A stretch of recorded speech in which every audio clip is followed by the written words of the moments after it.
So guys, welcome back to my farming log.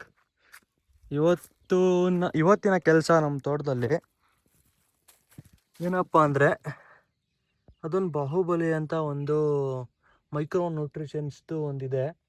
ಅದನ್ನು drip ಮೂಲಕ ಬಿಡ್ತಾ ಇದ್ದಾರೆ. ಫಸ್ಟು ಕೆಲಸ ಏನು ಅಂದರೆ, ಈ ಥರ ಡ್ರಿಪ್ನೆಲ್ಲ ಕರೆಕ್ಟಾಗಿ ಮಾಡ್ಕೋಬೇಕು. ಅದೇ ಕೆಲಸ. ಬುಡಕ್ಕೆ ಹತ್ರ ಹಾಕ್ಕೋಬೇಕು. ಈಗೆಲ್ಲ ತೋಟ ಎಲ್ಲ ಹಾಕ್ಕೊಂಡಿದ್ದಾಗೈತೆ. ಮತ್ತೆ ಇನ್ನೇನು ಮಾಡ್ತೀನಿ ಅಂದರೆ, ಹೋಗಿ ಇಲ್ಲಿ ಎಂಡ್ಗಳಲ್ಲಿ ಸ್ವಲ್ಪ ವೇಸ್ಟ್ ಆಗ್ತಾ ಇರತ್ತೆ. ಇದನ್ನು ಸ್ವಲ್ಪ ಸರಿ ಮಾಡ್ಕೊಂಬಿಡ್ಬೇಕು. ಇದೆಲ್ಲ ಯಾವಾಗಂದ್ರೆ, ಸುಮ್ಮನೆ ಗೊಬ್ಬರ ಬಿಡುವಾಗ ಸುಮ್ಮನೆ ಗೊಬ್ಬರ ವೇಸ್ಟ್ ಆಗಬಾರ್ದು ಅಂತ ಈ ಥರ ಮಾಡ್ಕೋಬೋದು. ನೋಡಿ, ಬಿಟ್ಟಿರೋ ಗೊಬ್ಬರ ಎಲ್ಲ ಗಿಡಕ್ಕೆ ಹೋಗುತ್ತೆ ಆವಾಗ. ಅದಾದಮೇಲೆ ನೆಕ್ಸ್ಟು ಕೆಲಸ ಬಂದು, ಇಲ್ಲಿ ಮೈನ್ ಜಾಯಿಂಟ್ಸ್ ಹಾಕಿರ್ತೀರಲ್ವ, ಈ ಜಾಯಿಂಟ್ಸು ಇಲ್ಲಿ ಬಂದು ನೋಡ್ತಾ ಇದ್ದೀನಿ, ಯಾವುದಾದ್ರೂ ಜಾಯಿಂಟ್ಸು ಹೋಗೈತೇನೋ ಅಂತ. ಇಲ್ಲೆಲ್ಲ ವೇಸ್ಟ್ ಆಗ್ತೈತೆ. ಇದನ್ನು ಸರಿ ಮಾಡಬೇಕು ಇವಾಗ. ಗೈಸ್, ಕೆಲಸ ಮುಗೀತು. ಇಲ್ಲಿ ಸ್ವಲ್ಪ ನೀರು ಲೀಕ್ ಆಗ್ತಾಯಿತ್ತು, ಅದನ್ನು ಮುಗಿಸಿ ಮುಂದೆ ಹೋಗೋಣ ಬನ್ನಿ. ಮತ್ತೆಲ್ಲಾದರೂ ಲೀಕ್ ಆಗುತ್ತೈತೋ ಇಲ್ವಾ ಅಂತ ನೋಡಬೇಕು.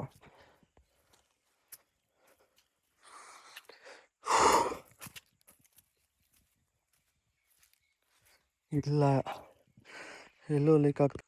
ನೋಡ್ಬೋದು, ಈಗೀಗ ಚಿಗುರ್ತಾ ಇರೋದು ಎಲ್ಲ ಎಲೆಗಳೆಲ್ಲ.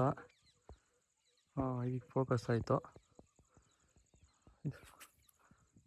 ನಾವು ಚಿಗುರೋ ಟೈಮಲ್ಲಿ ಯಾವ ರೀತಿ ಫಲವತ್ತತೆ ಕೊಟ್ಟು, ಯಾವ ರೀತಿ ನಾವು ದಮ್ಮಾಗಿ ಸ್ಟ್ರಾಂಗಾಗಿ ಅದನ್ನೆಲ್ಲ ಬೆಳೆಸ್ತೀರೋ, ಆ ಥರ ಅದು ಸ್ಟ್ರೆಂತ್ ಆಗಿರುತ್ತೆ ಗಿಡಗಳು. ಅದಕ್ಕೋಸ್ಕರ ಪ್ರೂನಿಂಗ್ ಮಾಡಿದ್ದಾದಮೇಲೆ ಚೆನ್ನಾಗಿ ಮೈಕ್ರೋ ನ್ಯೂಟ್ರಿಷನ್ಸು, ಗೊಬ್ಬರ ಎಲ್ಲ ಹಾಕಿ ಬೆಳೆಸ್ಕೋಬೇಕು. ಇಲ್ಲಿ ಒಂದು ಹೋಗ್ತೈತೆ ಗೈಸ್. ಓಕೆ, ಸಾಲ್ವ್ ಆಯಿತು ಪ್ರಾಬ್ಲಮ್ಮು. ಎಲ್ಲ ನೀಟಾಗಿ ಹೋಗ್ತೈತೆ.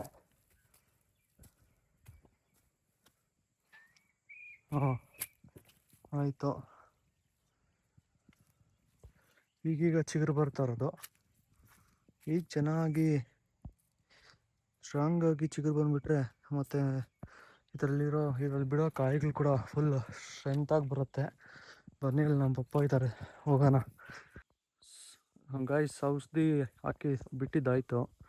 ನಮ್ಮ ಅಪ್ಪ ಅಲ್ಲಿ ಡ್ರಮ್ನ ಹೊಲಿಸ್ಕೊಂಡಿದ್ದಾರೆ, ನೋಡ್ಬೋದು. ಬನ್ನಿ ಅಲ್ಲಿ ಹೋಗೋಣ.